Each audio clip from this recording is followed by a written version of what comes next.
Menteri Kesehatan Budi Gunadi Sadikin merencanakan untuk menghapus sistem rujukan berjenjang yang berlaku di BPJS Kesehatan. Jika sebelumnya harus melalui rujukan berjenjang agar bisa dilayani, maka diubah menjadi berbasis kompetensi.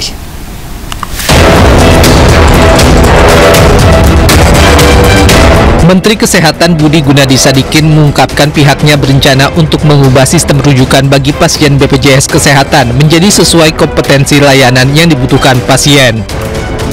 Melalui sistem baru yang berbasis kompetensi rumah sakit ini, pasien akan langsung ke rumah sakit tanpa rujukan dari Vaskes 1 seperti puskesmas atau klinik.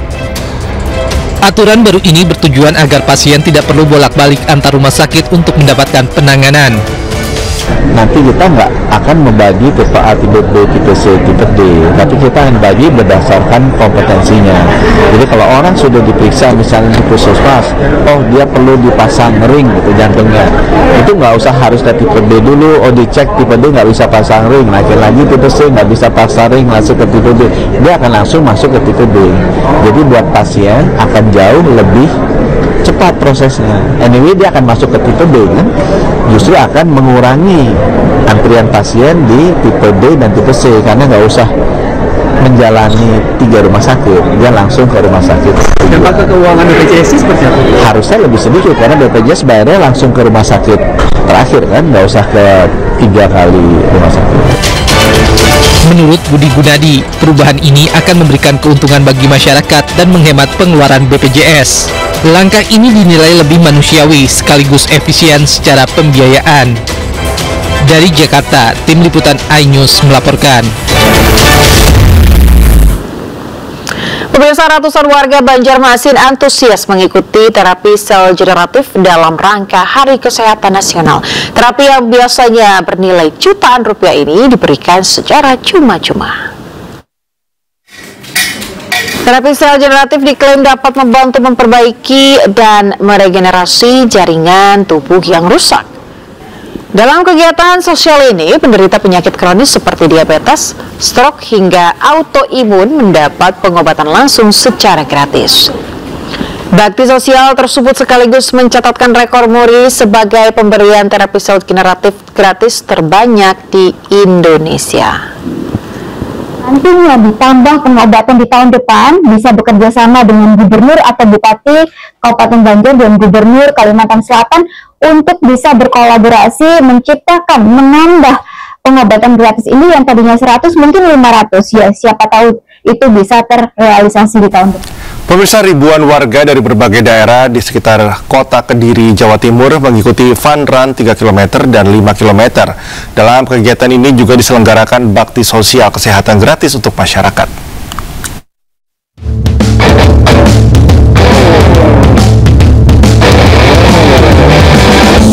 Sebanyak 2.200 peserta dari berbagai daerah di sekitar kota Kediri, Jawa Timur mengikuti kegiatan Fun Run dalam rangka memperingati hari jadi ke-54 Rumah Sakit Bayangkara Kediri pada Minggu pagi.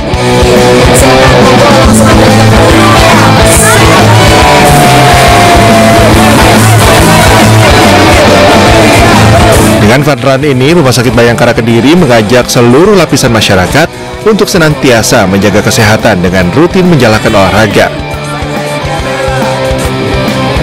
Mengambil titik start dan finish di Tirtoyoso Park, Kota Kediri, panitia menyediakan berbagai door prize menarik dengan hadiah utama sepeda motor.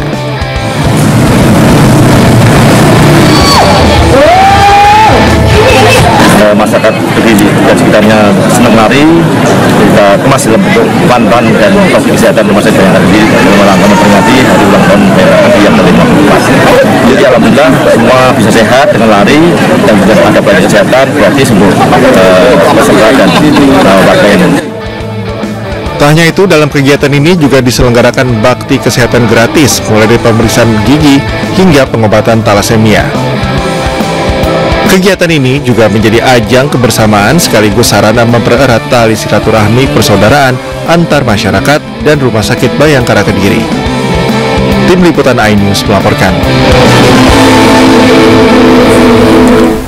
Ya pemirsa, apresiasi diberikan kepada desa yang sukses menyalurkan informasi kepada masyarakat. Di era digital, pemirsa, penyaluran informasi program pemerintah dilakukan dengan cara kreatif.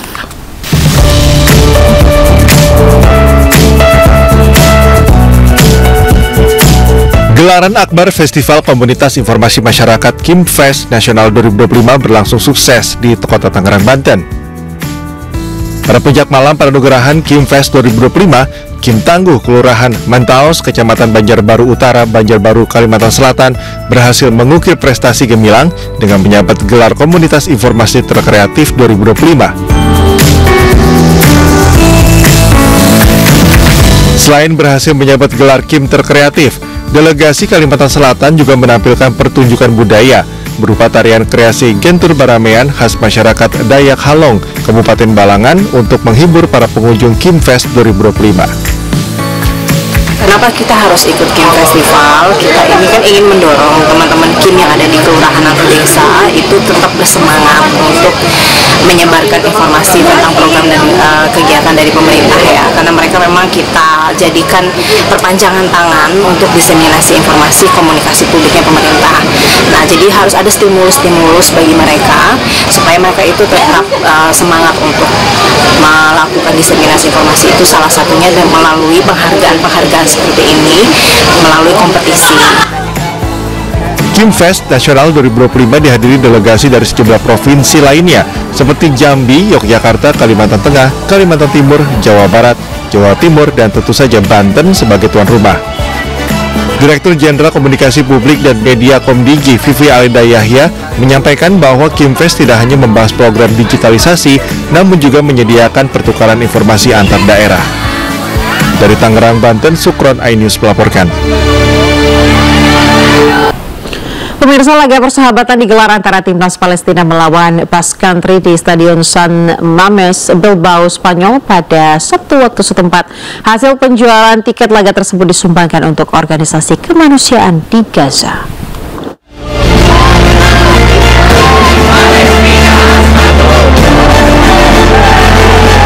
Ribuan penggemar sepak bola memadati Stadion San Mames Bilbao pada hari Sabtu saat Palestina menghadapi Basque Country dalam pertandingan persahabatan Eropa pertama yang bersejarah. Rekaman menunjukkan para pendukung kedua belah pihak mengenakan atribut tim masing-masing, kemudian membentangkan bendera, meneriakkan yel-yel dan menyalakan suara asap saat bus tim tiba di lokasi. Asosiasi Sepak Bola Palestina menggambarkan pertandingan tersebut sebagai pertandingan yang memiliki dimensi olahraga, solidaritas, dan budaya. Diketahui lebih dari 50.000 penonton hadir dan hasil penjualan tiket laga tersebut disumbangkan untuk organisasi kemanusiaan di Gaza. Dalam laga itu, Basque Country mengamankan kemenangan 3-0 menjelang akhir pertandingan. Meski demikian, laga persahabatan ini dinilai penting bagi perjuangan Palestina. Pemirsa, hujan deras meningkatkan kekhawatiran akan terjadinya banjir bandang dari setu penampungan air hujan di Sheikh Radwan, Kota Gaza. Hal ini membahayakan kamp-kamp tenda pengungsi di dekatnya setelah pompa drainase hancur dibombardir Israel. Tenda-tenda milik keluarga pengungsi berdiri di tengah puing-puing di dekat setu di Sheikh Radwan, Kota Gaza. Genangan air membuat warga harus berjuang melewati jalanan yang berlumpur. Sementara itu, beberapa pompa drainase terbengkalai akibat serangan Israel. Air hujan di dalam setu yang bercampur dengan limbah mengancam kesehatan masyarakat Sheikh Radwan, Gaza. رضوان وهي أحد المرافق الخدماتية الأساسية في مدينة غزة، وهي البركة الرئيسية الأكبر لتجميع مياه الأمطار. هذه البركة تعرضت لأضرار كبيرة جدا خلال حرب الإبادة الجماعية على قطاع غزة خلال العامين المنصرمين. قام الاحتلال الإسرائيلي باستهدافها في عديد من المرات، ما أدى إلى تدمير منظومة الكهرباء بشكل كامل والطاقة البديلة، إضافة أيضا إلى تدمير مضخات المياه العاملة داخل هذه البركة. يعني كل يوم بصيروا يهددونا بيقولوا خلوا بالكم يمكن نقتص عليكم. طب ايش نسوي؟ وين نروح؟ فيش مكان غيره، وين اروح انا؟ يعني انت شايف زحمه سكان يعني مش طبيعيه، وبيتحمل مفروض منها ما فيش ارجع لها، يعني انا راضي بالامر الواقع اللي انا فيه، يعني بالمرض اللي احنا فيه، بالصعوبات اللي بنواجهها، وقاعدين وين بدنا نروح؟ ما فيش لنا مأوى غيره. Masa gencatan senjata di Gaza memberi ruang bagi warga merayakan momen penting. Sejumlah keluarga Palestina nampak penuh sukacita menyambut kelulusan anak mereka dari ujian sekolah menengah.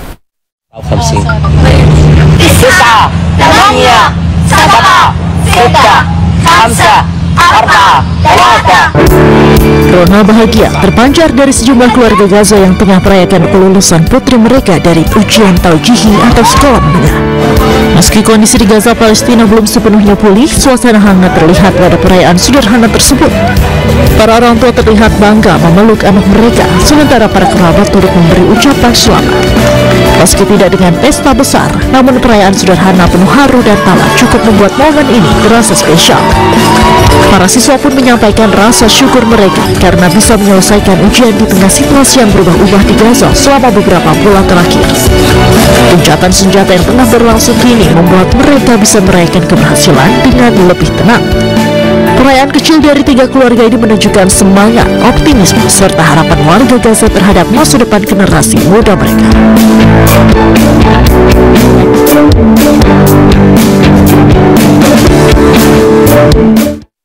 Pemirsa, ratusan domba memenuhi jalan di pusat kota Lemberg, Jerman.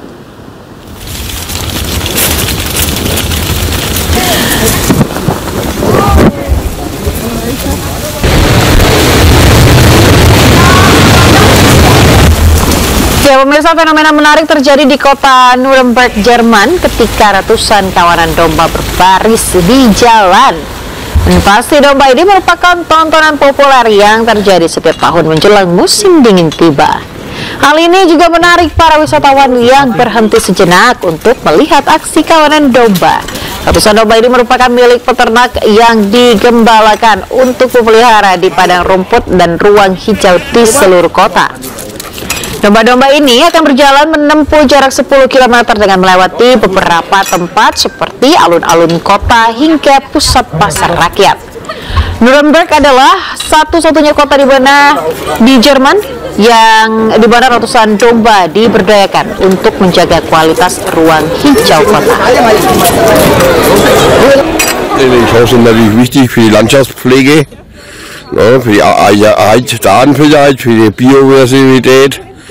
Natürlich ist auch mit eins der Arten, also der Sebuah angkot yang tengah mengangkut penumpang terbalik usai dihantam minibus di Sukabumi, Jawa Barat. Informasi selengkapnya kami hadirkan usai jeda. Tetaplah di Anies Pagi.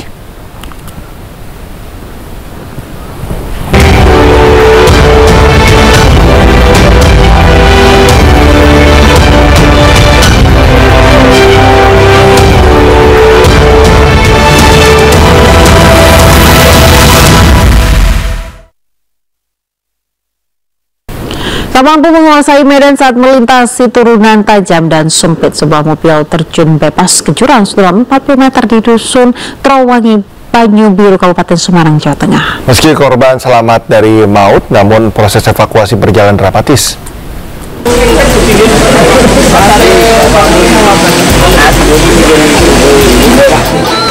Sebuah mobil terjun bebas ke dalam jurang di Desa Tegaron, Kecamatan Banyu Biru, Semarang, Jawa Tengah. Kecelakaan bermula saat mobil yang dikemudikan seorang pria melaju dari arah Sepakung menuju Banyu Biru. Saat melintasi turunan tajam dan sempit, mobil kehilangan kendali dan menabrak tebing hingga akhirnya terguling dan terjun ke dalam jurang. Diduga sopir tak mampu menguasai kondisi medan yang baru dilaluinya. Berarti sang pengemudi selamat dari maut dan menderita luka ringan, namun kondisi kendaraannya rusak parah. Proses evakuasi menggunakan mobil pemadam kebakaran berlangsung dramatis.